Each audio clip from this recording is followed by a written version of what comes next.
امریکہ یا روس، ان کی بجائے اسلامی ممالک خود ہی آپس میں دست و گریبان ہیں، اور اب ان اسلام دشمن ممالک کو اسلامی ممالک کے اندر خون بہانے کے لیے کوئی زیادہ تگ و دو کرنے کی ضرورت نہیں، اور نہ ہی ان سے کوئی ایسی پریشانی لاحق ہے کہ یہ ممالک ان کے لیے کوئی خطرہ بن سکتے ہیں۔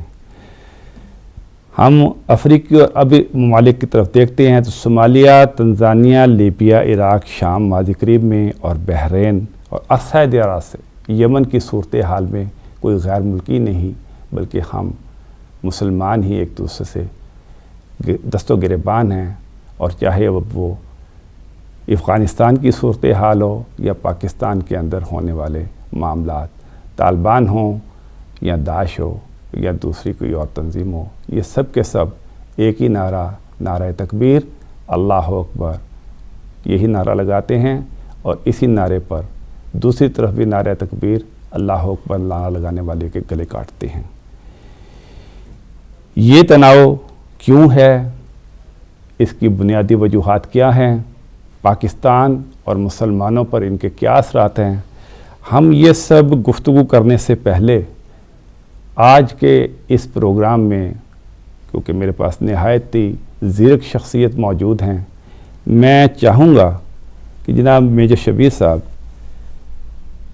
یہ حرمین شریفین پوری دنیا کے مسلمانوں کا سینٹرل پوائنٹ ہے، اور ہم سب کسی بھی فرقے سے تعلق رکھتے ہوں، 73 کے 73 فرقے، وہ تمام کے تمام حرمین شریفین کو ایک اپنی مقدس عبادت کا سمجھتے ہیں۔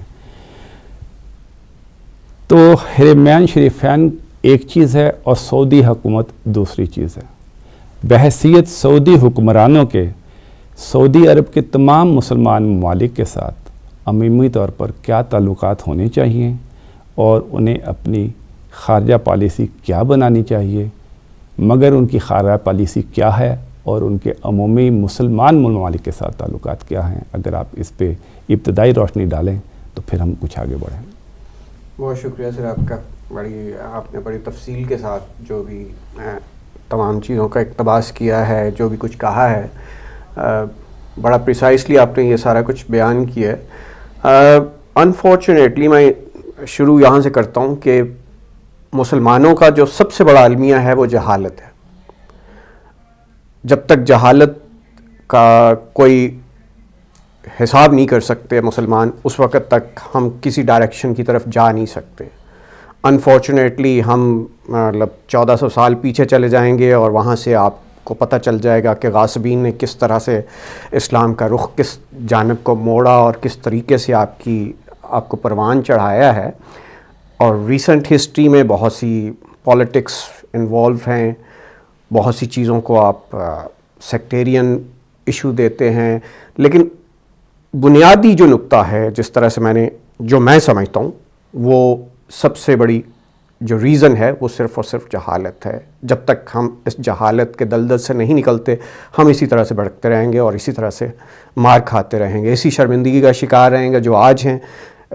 میں تو یوں تک کہتا ہوں کہ کل ایسا وقت آنے والا ہے کہ جب ہم ان لوگوں کی صف میں شامل ہوں گے، میں مسلمانوں کی بات کر رہا ہوں، یا تھرڈ ورلڈ کنٹریز جو انڈر پریولیج لوگ ہیں، جس سے ہم بھی بلانگ کرتے ہیں، میں بھی کہ ہم اپنے آپ کو فارچونیٹ سمجھیں کہ یہاں پہ آ کے آپ کا تھوڑا سا ویژن اور طرح سے ہو جاتا ہے، یا آپ ان چیزوں کو اس اینگل سے دیکھنا شروع کر دیتے ہیں۔ ورنہ حقیقتاً میں یہ سمجھتا ہوں کہ ہم ان لوگوں کی صف میں شامل ہوں گے جو ہم فیوچرسٹک فلموں میں دیکھتے ہیں کہ یہ لوگ جو ہے قید کر کے لے جائے جاتے ہیں مارس پہ، اور ان سے وہ بیگار کا کام کروایا جاتا ہے، اور اس کے بعد باقی لوگ جو ہیں وہ جہازوں پہ اور نئی جتنی بھی ان کی ایجادات ہیں اس پہ وہ سفر کرتے ہیں، آپ کو بتاتے ہیں کہ زندگی کس طرح سے گزارنا ہے، اور آپ کو روٹی کا اسی طرح سے ٹکڑا دیا جاتا ہے۔ آپ اگر دیکھیں تو آپ کو فیوچر کی جتنی پریڈکشنز دکھائی دیتی ہیں، سائنٹیفکلی بات کر رہا ہوں میں، بالکل آبجیکٹیولی بات کر رہا ہوں، ریلیجن کو بالائے طاق رکھتے ہوئے جو گراؤنڈ ریالٹیز ہیں اس کے مطابق بات کرتے ہوئے میں بات کر رہا ہوں، تو آپ کو محسوس ہوتا ہے کہ آپ ان لوگوں کی صف میں شامل ہوں گے جن کے پاس علم کا فقدان ہے، اور وہ اپنا دفاع یا اپنے آپ کو اس زمانے کے ساتھ منسلک نہیں کر سکیں گے کیونکہ ان کی کوئی کنٹریبیوشن ایسی نہیں ہوگی. اب particularly talking in terms of this current crisis, جو آپ نے یمن کا ذکر کیا، جس طرح سے آپ نے 5 ممالک کا ذکر کیا، پاکستان اگر آپ دیکھیں تو پاکستان بہت بہت امپورٹنٹ ملک ہے مسلم امہ میں، خاص کر ڈسپائٹ دا ریالٹی کہ ہم ایز اے قوم ابھی تک قوم نہیں بن سکے، ایز اے اکنامک کوئی ہماری حیثیت نہیں ہے، ہم گداگر ہیں، ہم ہر اعتبار سے لوگوں پہ ڈپینڈنٹ ہیں. لیکن ایک فیکٹر، میں اس لیے نہیں یہ کہنا چاہتا کہ میرا بیک گراؤنڈ فوج کا ہے، ایک فیکٹر آپ کو سامنے ضرور رکھنا چاہیے کہ پاکستان وہ واحد ملک ہے دنیا میں، دنیا اسلام میں، جس کے پاس ایک بہت سٹرونگ آرمی ہے اور اس نے بہت اپنی ایڈوانسمنٹس کی ہیں اس دفاعی جتنی بھی طاقت ہے اس میں نسبتاً باقی ملکوں سے، جو مسلم ممالک سے تقابلی جائزہ لے رہے ہیں ہم اس وقت، تو پاکستان ان سے آگے کھڑا ہے. پاکستان اگر چاہے، اگر ایک ڈائریکشن صحیح ہو تو پاکستان اپنے آپ کو بہت بہتر راہ پہ گامزن کر سکتا ہے. لیکن انفارچونیٹلی یہی جو ممالک جن کا آپ نے ذکر کیا، خاص کر اس میں سعودی عربیہ سر فہرست ہے. آپ دیکھ لیں اپنی ریسنٹ ہسٹری سعودی عربیہ کا، جتنے بھی انفارچونیٹلی لوگ اس کو کسی بھی اعتبار سے آبجیکٹیولی دیکھنے کے لیے تیار نہیں ہیں، کیونکہ ہم سارے کے سارے، چاہے وہ شیعہ ہیں، چاہے وہ سنی ہیں، چاہے وہ کسی بھی فرقے سے یا کسی بھی بلیف سے بلونگ کرتے ہیں، ہم سارے کے سارے کسی نہ کسی طور پہ اپنے اپنے بلیفز کے غلام ہیں. ہم اس سے باہر نکل کے سوچنے کی سکت نہیں رکھتے. ہمارا کوئی آبجیکٹیو انالیسس نہیں ہے. ہم اس اعتبار سے اپنے آپ کو اکٹھا کر کے اپنی زندگی کو امپروو کرنے کے لیے تیار ہی نہیں ہیں، کیونکہ ہم کسی دوسرے شخص کی بات کو سننا گوارا ہی نہیں کرتے. اس کے بارے میں سوچنا تو درکنار، مطلب یہ بہت ریئر ہوتا ہے کہ آپ اس مقام پہ پہنچیں جہاں پہ آپ تفکر کر سکیں. ہو سکتا ہے کہ ہم میں بہت سی غلطیاں ہوں. ایز مائی سیلف مجھے اپنے آپ کو اوپن رکھنا چاہیے کہ آپ کوئی بات کرتے ہیں تو میں کوئی نعوذ باللہ کوئی علم کا گہوارہ تو ہو نہیں سکتا. انسان تو اب ساری زندگی اپنے پہلے دن سے لحد تک وہ ہر وقت کچھ نہ کچھ حاصل ہی کرتا رہتا ہے. اس کو احساس ہوتا ہے، ہر روز ہمیں احساس ہوتا ہے کہ یہ مجھے کل نہیں پتا تھا، یہ مجھے آج صبح تک نہیں پتا تھا. کوئی نہ کوئی نئی چیز ہم سیکھتے ہیں.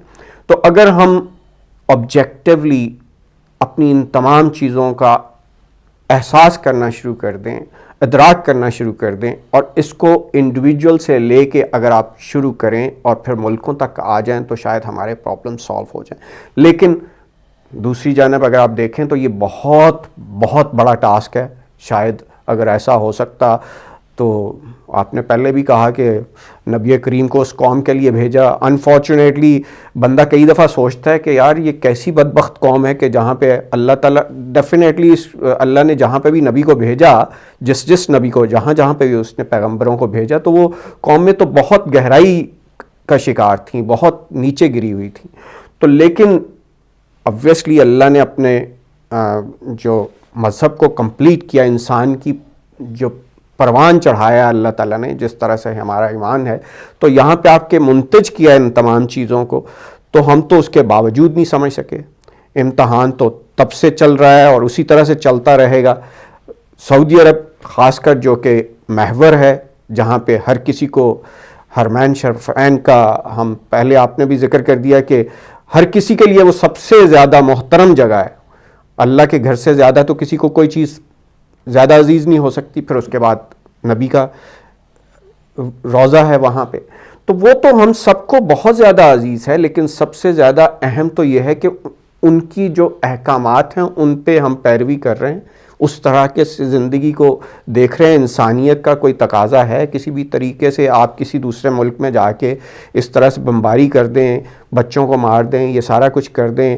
کسی جگہ پہ ایجپٹ میں جا کے آپ ان کی حکومت کو جس طرح سے چاہیں وہ کر لیں، سیریا میں جا کے آپ داعش بنا دیں، باقی جگہ پہ جا کے آپ ہر اعتبار سے جو وہ سارا کچھ کریں جو آپ اپنے خاندان کے لیے کر سکتے ہیں. تو اب مسلم امت جب تک اس بارے میں جاگ نہیں پاتی اور یہ سوچ نہیں سکتی کہ یہ دو مختلف چیزیں ہیں، حرمین شریفین یا آپ کا ایمان علیحدہ ہے، یہ رائلٹیز جو ہیں یہ علیحدہ قسم کے لوگ ہیں، یہ تو غاصبین ہیں بیسیکلی. یہ پہلے کلونیلزم جو تھا وہ اور اینگل سے دیکھا جاتا تھا. پہلے جو تھے آپ کو جو بھی علم زیادہ رکھتے تھے وہ لوگ آپ کو اور انداز سے غالب کیے ہوئے تھے، آپ کو کالونائز کیا ہوا تھا. اس کے بعد یہ ان کے شاخسانے ہیں. میری نظر میں تو یہ جتنی بھی کنگڈمز ہیں، جتنے بھی شیخڈمز ہیں، تو وہ تو سارے کے سارے اس اعتبار سے آپ کو اکنامکلی ڈومینیٹ کرنے کے لیے ان کے تھرو یہ سارا کچھ ہو رہا ہے.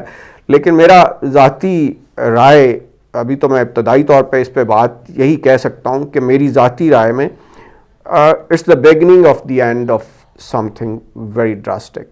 I just would feel کہ یہ بہت بہت بڑا قدم ہے اور شاید یہ بلیسنگ ان ڈسگائز ہو، اور اس سے شاید قومیں کسی نہ کسی اعتبار سے جاگ جائیں اور کسی نہ کسی اعتبار سے وہ تقابلی جائزہ لے سکیں کہ اصل میں حقائق کیا ہیں. اور وہ ان تمام مصیبتوں میں سے جس میں وہ جس طرح سے میں نے آپ سے کہا کہ ہم جس طرح سے اپنے بلیفز کے یرغمال ہیں، اگر ہم ان میں سے نکل کے آبجیکٹیولی سوچ کے کسی چیز کا جائزہ لے سکیں تو شاید ہم ان سیکٹیرین ایشو سے باہر نکل کے آ کے حق کو حق کہنے کی جرت کر سکیں اور باطل کو باطل کہہ سکیں.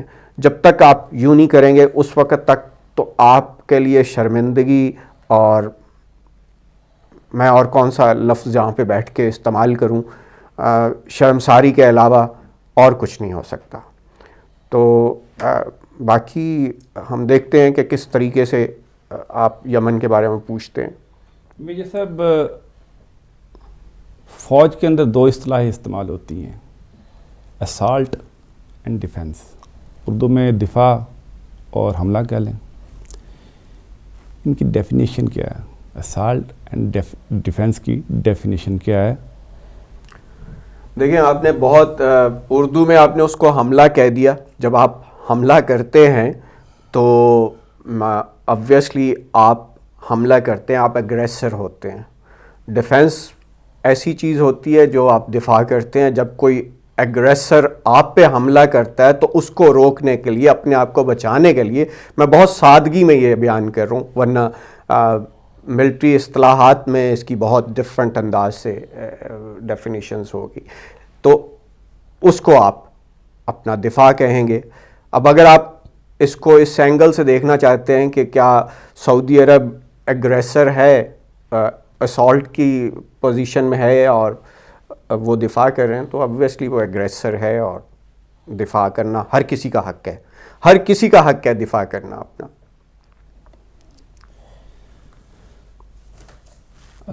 کالیں لینا تو نہیں چاہ رہے مگر کال آ رہی ہے، دیکھتے ہیں. السلام علیکم. کون صاحب کہاں سے؟ السلام علیکم. وعلیکم السلام. جی کون صاحب کہاں سے؟ علی صاحب احمد بول رہا ہوں. جی احمد صاحب، کیا حال ہے آپ کے؟ آپ کے مہمانوں کو آپ کو بہت بہت سلام پیش کرتا ہوں. وعلیکم السلام. شبیر صاحب کو بھی میں گزارش یہ میرا اپنا میں اوپینین میں پوچھنا اس لیے تھوڑا سا کنفرم کرنا چاہتا ہوں کہ جیسے امت مسلمہ میں اسے تفرقے میں پڑے ہوئے ہیں، ایک دوسرے کے دستوں گریبان جیسے آپ نے ذکر کیا، کیا فوج میں ضیاء الحق کے زمانے میں یہ چیز مذہبی جو تھا منافت یا اختلافات، اس نے میرا خیال کچھ فارم بھیجے تھے اور یہ کنفرم کیا تھا، تو یہ جو ہمارے ملک میں جو بیماری پھیلائی تھی وہ تو بدبخت چلا گیا، لیکن ابھی خدا کے فضل سے جو نئی قیادت آئی ہے، اس سے پہلے بھی جو 3 سال ایکسٹرا لے گئے، انہوں نے بھی وہ جو وزیرستان کا جو 3 سال آپریشن نہ کیا، جبکہ امریکہ کہہ رہا تھا کروں گا، میں کر لیتا ہوں، تو نہ انہیں اجازت دی نہ خود کیا انہوں نے. اور اب ان کو جو دی ہے ٹاسک، خدا تعالیٰ نے یہ کامیاب ہیں، لیکن یہ جو علیحدہ بوجھ اپنے کندھوں پہ لینے کے لیے تیار اچانک نہیں ہونا چاہیے. یہ سوچنا چاہیے، اے پی سی بنانی چاہیے، بلکہ دوسرے مسلم ممالک جو ہیں ان سے یہ پہلے پوچھنا چاہیے کہ آپ کے ان کے پیچھے فوائد کس کو ہوں گے، جس سے پہلے اسلامی مملکتیں جتنی ہیں ان کو کیا تباہ و برباد کر دیا 3-4 ممالک جو ہیں،